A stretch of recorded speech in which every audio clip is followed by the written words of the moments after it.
In this video, we're going to break down Cameron's model step by step and show how institutional traders combine liquidity, market structure, multi-time frame analysis, and precise execution into a single trading framework.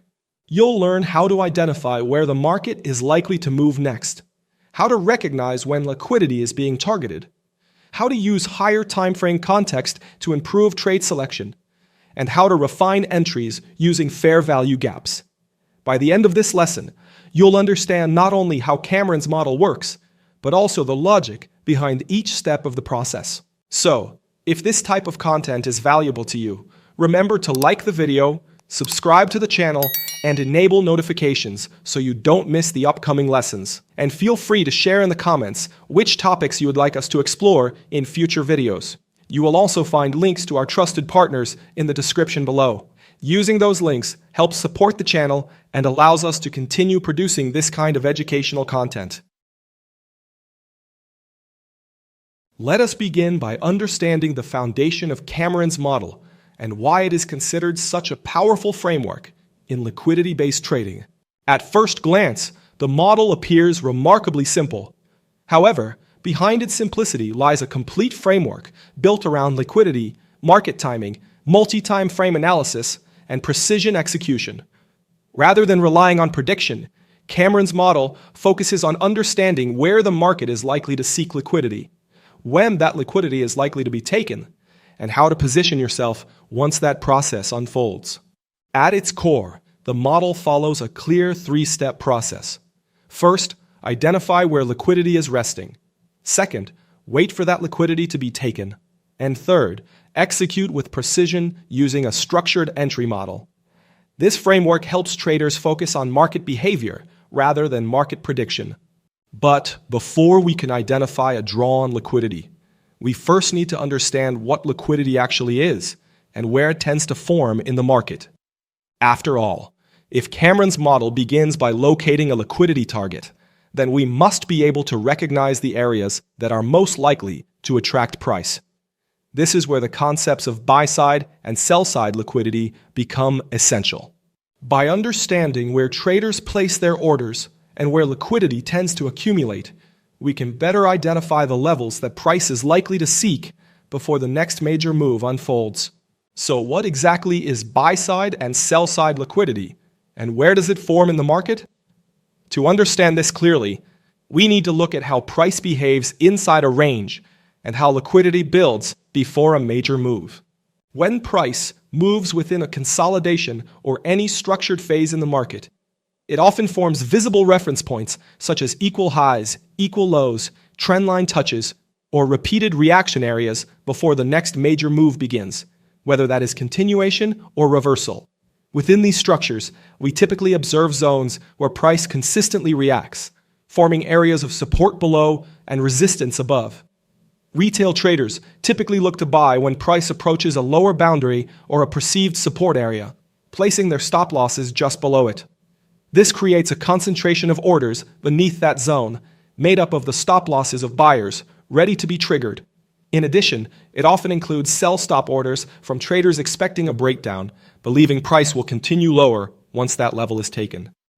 On the opposite side, when price approaches an upper boundary or a perceived resistance area, many retail traders look to sell, placing their stop losses above it.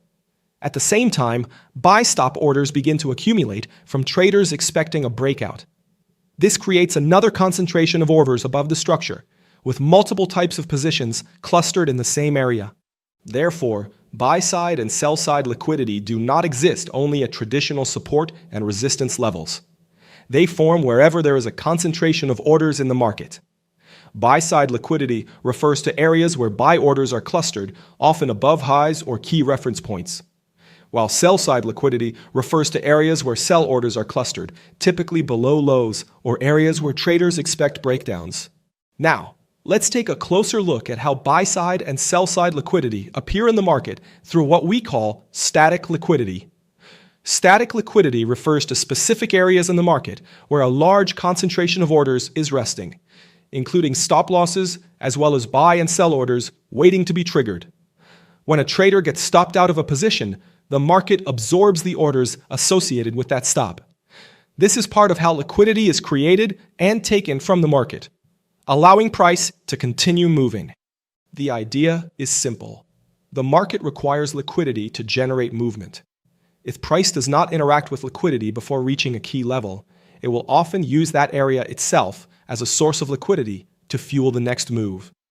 Static liquidity can be identified in various areas on the chart, such as below equal lows and above equal highs, above swing highs and below swing lows, around trend lines and channels, and within other important reference areas where traders tend to place their orders.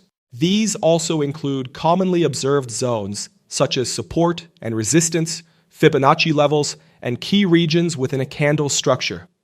What matters is not the tool itself, but the fact that many traders are making decisions around those same levels. Having a clear understanding of these liquidity zones highlights how strongly they influence price movement. Some of these areas become especially important because they are widely recognized, attracting more stop losses and pending orders, which increases the probability of price moving toward them. Next, we examine how the market responds when it approaches these zones. Suppose price is moving toward a visible area where many orders are likely to be resting, and traders begin positioning themselves based on that expectation. If price pushes beyond that level, it triggers those orders, creating a surge in activity as positions are forced to execute. This reaction generates momentum and often leads to a sharp movement as liquidity is being taken from that area. These behaviors can appear in any type of market structure. The key idea is not the specific pattern, but the presence of clustered orders. Understanding where these concentrations form allows traders to better interpret price movement and anticipate how the market may react when those areas are reached. In simple terms, the market moves from one area of liquidity to another, driven by orders being triggered and absorbed. By understanding buy-side and sell-side liquidity, you begin to see the market as an interaction between buyers and sellers. So, in the first step of Cameron's model, you want to locate a key high or low on the 1-hour chart that price is approaching with intent. As shown in this example, we have a clear swing high on the hourly chart, and price is steadily drawing upward toward that level. We can reasonably anticipate price reaching this high because liquidity is resting there and the market seeks efficiency. If you cannot identify a clear draw on liquidity on the 1-hour chart, you can refine your perspective by zooming into the 15-minute chart to gain additional structure and clarity. However, identifying the liquidity target is only part of the process. We also want to understand whether multiple timeframes support the same trading idea. Before moving to the execution phase of Cameron's model, there is one additional concept that can significantly improve the quality of your analysis: stacking zones. Stacking zones refers to aligning zones across multiple timeframes to identify stronger areas where institutional activity is more likely. The reason this concept is so powerful is that the more evidence supporting a zone, the more attention that area deserves. Let us look at a clear example. On the daily chart, we identify a demand zone where price initiated a strong upward move. Now, zoom into the 4-hour chart. Inside that daily zone, price creates another demand zone. This alignment forms a stack zone, which is a strong example of confluence. When zones overlap across multiple timeframes, it often indicates a higher concentration of resting orders and stronger agreement between short-term and long-term market participants. Instead of relying on a single level, we now have multiple layers of support reinforcing the same area. As a result, price is more likely to react when it returns to that zone. This does not guarantee that the trade will work, but it increases the probability that the area will attract meaningful buying or selling interest. That is why stacked zones are often considered higher quality trading locations. This is where we patiently wait for confirmation and then look for a precise entry. By combining multiple timeframes into a single area of interest, we can focus our attention on the zones that have the strongest overall market context behind them. Closely related to this idea is higher time frame alignment.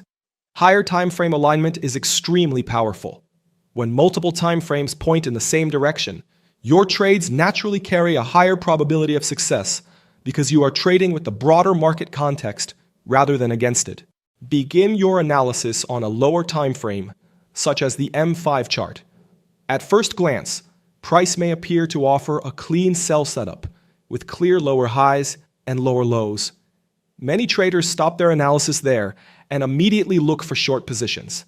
However, do not rush into the trade. Take a step back and zoom out to the M15 chart. You may notice that price has just tapped into a strong M15 demand zone that has not yet been broken. While the M5 chart appears bearish, the higher time frame may be showing that price is reacting from an important area where buyers could become active. At that point, the structure on M5 can suddenly begin to flip bullish. What initially looked like a continuation to the downside may actually be a pullback inside a larger bullish move. This is why analyzing only one time frame can sometimes lead traders into low probability setups. The lesson here is critical. Always respect the higher time frame. Lower time frames often provide the entry, but higher time frames provide the context. When lower and higher time frame setups align, you are no longer trading a single pattern. You are trading in harmony with the broader flow of capital and time behind the move. With the higher time frame objective clearly identified and the market context aligned, we can now move to the execution phase of Cameron's model. The next step is to identify a stop rate in the opposite direction of the draw on liquidity using the 5-minute chart for execution precision. So now, let us shift to a lower time frame. Keep in mind that in this example, the liquidity zone is positioned above current price. At this stage, we're looking for a swing low to be taken out, which is defined as a stop rate, meaning liquidity is being cleared before the anticipated move. Once that liquidity is removed, the final step is to look for fair value gap formations in order to set a buy limit with structure behind it. If you cannot find any fair value gaps on the 5-minute chart, you can zoom further into the 1-minute or even the 30-second chart to gain more precision and refine your entry. In a bearish scenario, the logic remains consistent and simply flips direction. First, identify a key liquidity zone that price is moving toward. Then switch to the 5-minute chart and wait patiently for a stop rate above a recent swing high. After that, locate a fair value gap and place a sell limit at the beginning of the FVG, positioning your stop loss just above it for protection.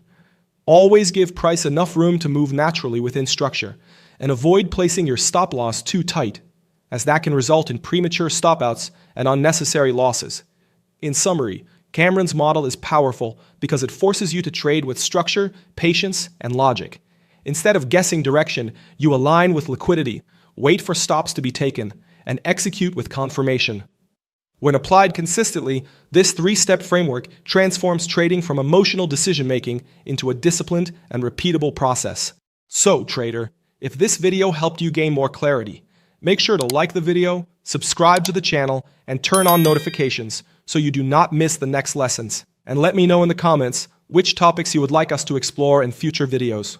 If you want to go deeper with exclusive content, early access to videos, and additional tools to support your development, consider joining the Lucro Trader community right here on YouTube. It's a simple way to support the channel and a smart investment in your growth as a trader. You will also find links to our trusted partners in the description below. Using those links helps support the channel and allows us to keep producing this kind of educational content. Please also remember that the mission of the Lucro channel is simple. We help traders build clarity, confidence, and structure, so every decision is made with discipline and intention.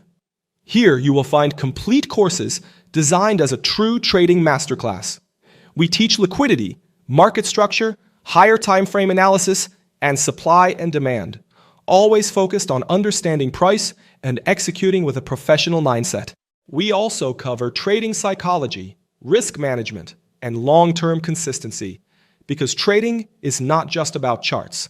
It is about mindset, discipline, and execution over time. Our main courses include Smart Money Concepts, ICT, Technical Analysis, Trading Psychology, and Wyckoff. Alongside that, we share insights from respected traders whose work helps you better understand how markets really behave. Thanks for watching, and I will see you in the next video.